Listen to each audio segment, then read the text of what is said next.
everyone, a warm greetings to all once again. Before we start our session, I want all the viewers to like this video and subscribe my channel English Learning. In today's session, we are going to learn 1.2 prose chapter from our HSC English course book on saying please by Alfred Gardiner, presented by me. So here we get some information about Alfred Gardiner, some basic information. First point, 1865 to 1946. This point tells us about his birth as well as death year. He was born at Chesterfield in Essex. He was journalist at the age of 37.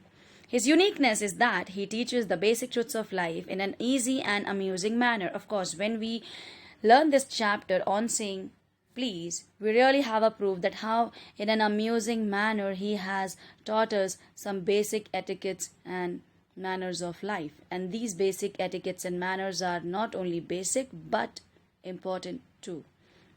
He raised the question of morality in everyday's life, importance of courtesy and politeness. He, of course, again deals with or focuses on the topics, the qualities that are morality in everyday's life, courtesy and politeness. He tells us that why these things are important for someone or everyone. It basically tells us, or basically it is important to turn a normal human being into a good human being. So let's discuss the theme of the chapter. In On Saying Please by A.G. Gardiner, we have the theme of courtesy, civility, morality, responsibility and control. Here some more qualities are mentioned. So courtesy, morality that we have seen in the previous slide too, and here we have some more qualities, civility, responsibility and control. So these are some more qualities that are really important for anyone to turn them from a normal human being to a good human being, of course. So again, some proofs, some examples we will be seeing in the chapter that why these qualities or these things are important for anybody. So before we start our chapter discussion, I would like to mention that this chapter has been divided into two parts. In this video, we are going to deal with the first part of the chapter. For second part of the chapter, there is another video. Okay, so let's start our discussion with the first paragraph. The young liftman in a city office who threw a passenger out of his lift the other morning and was fined for offence was undoubtedly in the wrong. It was a question of please. The complainant entering the lift said top. The liftman demanded top please. And this concession being refused, he not only declined to comply with the instruction but hurled the passenger out of the lift. This of course was carrying a comment on manner too far. Discourtesy is not a legal offence and it does not excuse assault and battery. If a burglar breaks into my house and I knock him down, the law will acquit me, and if I am physically assaulted, it will permit me to retaliate with reasonable violence. It does this because the burglar and my assailant have broken quite definite commands of the law. But no legal system could attempt to legislate against bad manners or could sanction the use of violence against something which it does not itself recognize as a legally punishable offence. And our sympathy with the liftman, we must admit that the law is reasonable. It would never do if we were at liberty to box people's ears because we did not like their behavior, or the tone of their voices, or scowl on their faces. Our fist would never be idle, and the gutters of the city would run with blood all day. So here to discuss the first paragraph, I have prepared some points. These points I have picked out from textbook itself. So the first point, an incident took place between the young liftman and a passenger. So we have already read that what exactly happened between them. The liftman was fined for his violent reaction, but why he behaved violent? because he got a rude behavior from one of the passengers? Or the passenger said top, which was rude according to the liftman? And why liftman found it rude just because he did not say please? Discourtesy, rudeness, or any ill behavior is not a legal offense. Discourtesy, rudeness, or any ill behavior is not considered as a legal offense. For this, we may have different opinions. That why is that so? We can't even lodge a complaint against it. We may have violent, offensive retaliation for any legal offense, like hitting a burglar or a murderer is not considered as a crime, but for rudeness or ill manner we can't retaliate being violent or hitting someone. Now the next point, difference between legal and illegal offenses. Legal and illegal offenses can be differentiated as physical or emotional assault, or it can be differentiated as a violence with proof and a violence without proof. For legal offense, there's a law and police to protect. But for illegal offense, there's no law or police to protect. These two cannot be judged on the same ground. Now the next point, what if we keep on fighting, boxing ill-mannered people? If we are allowed to keep on boxing all ill-mannered people in sense of retaliation, then our fist won't be idle anymore, anytime, and gutters of the cities will be flooding with bloods every time. Because ill manner or rudeness is something that we may come across in every fraction of a second, and situation can go out of control. Now let's have a second paragraph. I may be as uncivil as I may please, and the law will protect me against violent retaliation. I may be haughty or boorish, and there is no penalty to pay except the penalty of being written down an ill-mannered fellow. The law does not compel me to say please or to attune my voice to other people's sensibilities, and more than it says that I shall not wax my moustache or dye my hair or wear ringlets down my back. It does not recognize the laceration of our feelings as a case for compensation. There is no allowance for moral and intellectual damages in these matters. Now let's discuss the second paragraph with the help of the points mentioned on this slide. Protection against violent retaliation. As it is mentioned before also, that there's no protection against the legal offenses because there's no law and police for illegal offenses. But yeah, there is a law and police for legal offenses. Second point, there's no penalty for haughty and boorish people except they get the tag of ill-mannered fellow. If someone is haughty, means someone thinks that he is superior and others are inferior. Or else if someone is boorish, which means someone is rude. In these cases, such people won't be punished except for being tagged or named as ill-mannered person.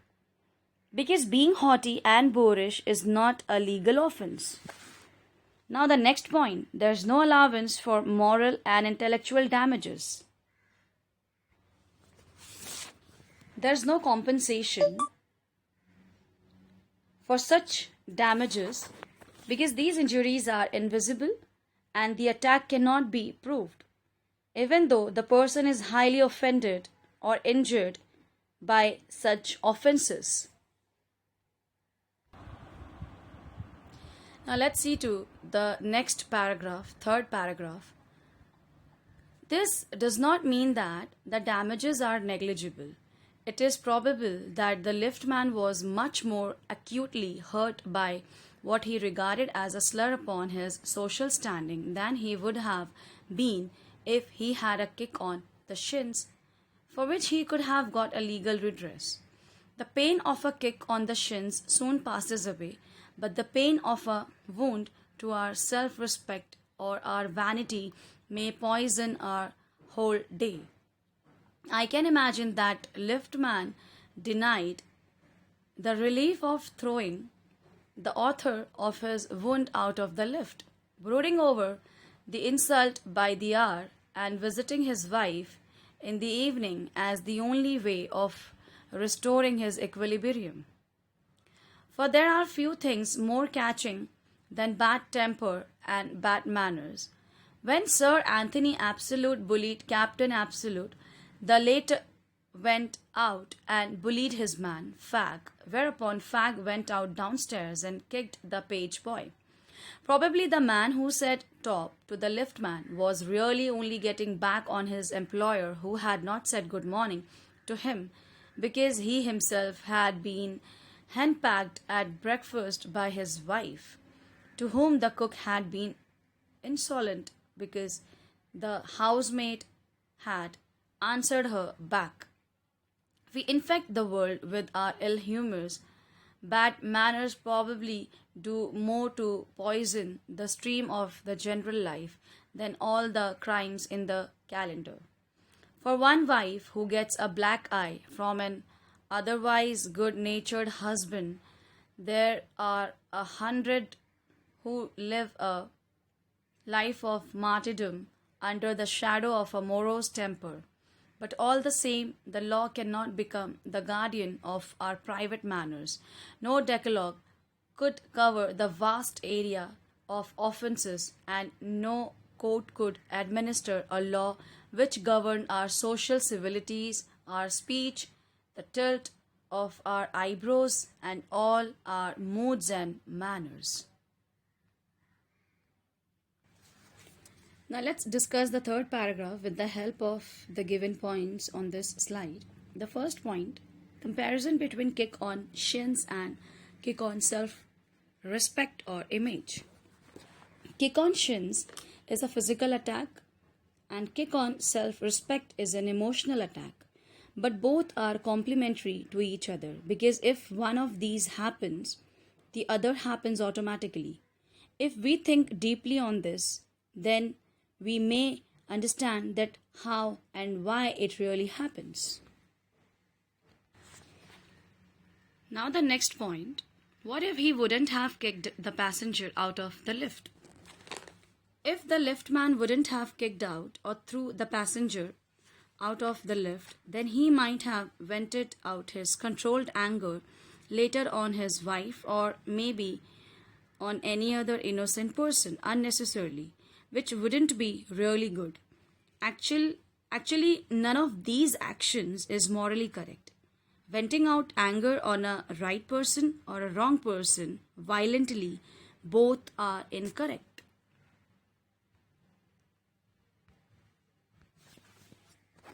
Now the next point, the chain of bad manner becomes this way. Sir Anthony, Captain, Fag, Page Boy.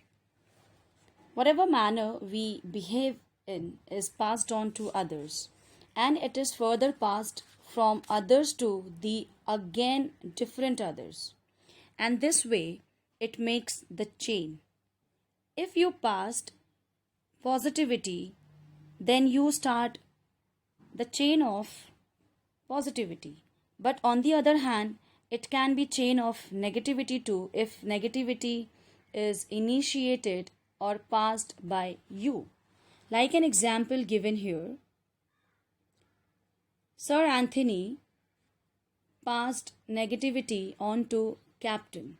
Then it is passed on to Fag, and later it is passed on to Page Boy. And after Page Boy, it must have been passed on to many more other people. The next point, lift man, employer, wife, cook. Like the another example, why liftman was in a bad mood because of his employer, then employer's mood was off because of his wife, and his wife's mood was off because of cook. And this chain also will move on and on. No punishable No punishment for personal ill behavior or bad manners because of which people are compelled to live unhappy life. People are living sad and unhappy life because of such rude and ill-mannered people. There's no law against them, and these ill-mannered people are taking full advantage of it, and they keep on hurting people. Let's proceed to the fourth paragraph. But though we are bound to endorse the verdict against the liftman, most people will have a certain sympathy with him.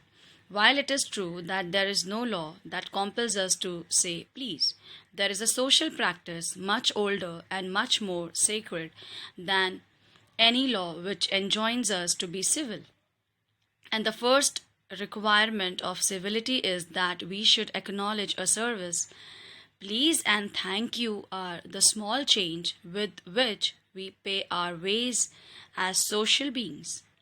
They are the little courtesies by which we keep the machine of life oiled and running sweetly. They put our intercourse upon the basis of a friendly cooperation, an easy give and take, instead of on the basis of superior dictating to inferiors. It is a very vulgar mind that would wish to command where he can have the service for asking, and have it with willingness and good feeling instead of resentment.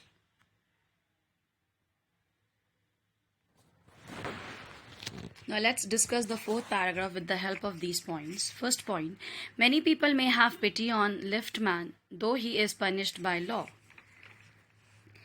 Many people can have sense of agreement with the behavior of liftman that whatever he did was right, because they won't be judging it on the scale of morality. Here we learn that whatever we feel is not always correct, because when we judge it on the scale of morality, then we realize whether it was right or wrong. What we thought was right, so before taking any action, we should measure it on the scale of morality.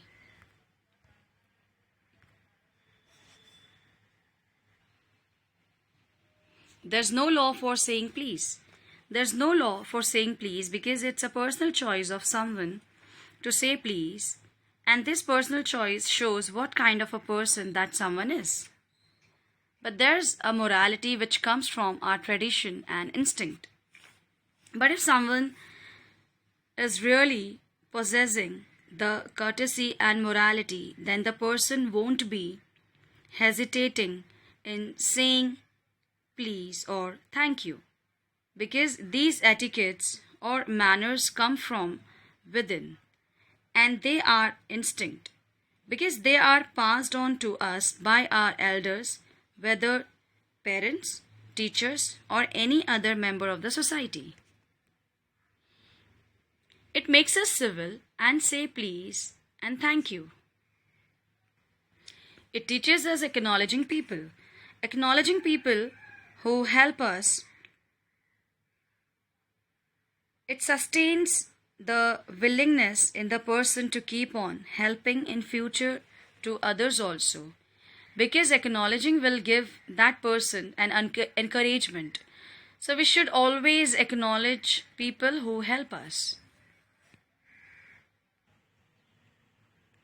Now the fifth paragraph. I should like to feature in this connection my friend, the polite conductor. By this discriminating title, I do not intend to suggest a rebuke to conductors generally. On the contrary, I am disposed to think that there are few classes of men who come through the ordeal of a very trying calling better than bus conductors do. Here and there you will meet an unpleasant specimen who regards the passengers as his natural enemies, as creatures whose chief purpose on the bus is to cheat him, and who can only be kept reasonably honest by a loud voice and an aggressive manner. But this type is rarer than it used to be. I fancy the public owes much to the Underground Railway Company, which also runs the buses, for insisting on a certain standard of civility in its servants and taking care that standard is observed. In doing this, it not only makes things pleasant for the traveling public but performs an important social service. Now let's discuss the fifth paragraph with the help of these points. Introduction of conductor. This paragraph introduces the conductor, one of the conductors. Second point, speaker does not want to mortify all other conductors by admiring only one of them. Here the speaker wants to highlight the qualities of a particular or specific conductor, which doesn't mean that the other conductors are not good. It only means that he really got impressed by one of the conductors, and he just wants to bring his qualities in a spotlight. Certain behaviors of conductors are very common, like they consider their passengers as their enemy, and they also believe that they can control them with loud voice and aggressive behavior. Very common of conductors are mentioned here, that they consider their passengers as their enemy, maybe because they increase their burden of work by getting into the bus, and maybe that's why they get angry or they are aggressive all the time. There are certain trained conductors too. Writer further mentions that there are many trained conductors too. About one of them, he has mentioned in the second part of the chapter. So we will be learning about a good conductor, qualities of a good conductor, in the next part of the chapter. And this conductor was very nicely observed by the writer. So here I would like to end up the first part of the chapter on saying please. To continue the next part, you have to watch the next video. Thank you for watching my video. Please like this video and subscribe my channel for more chapters from HSC English Course-book and many other grammar and other different topics too. Thank you once again.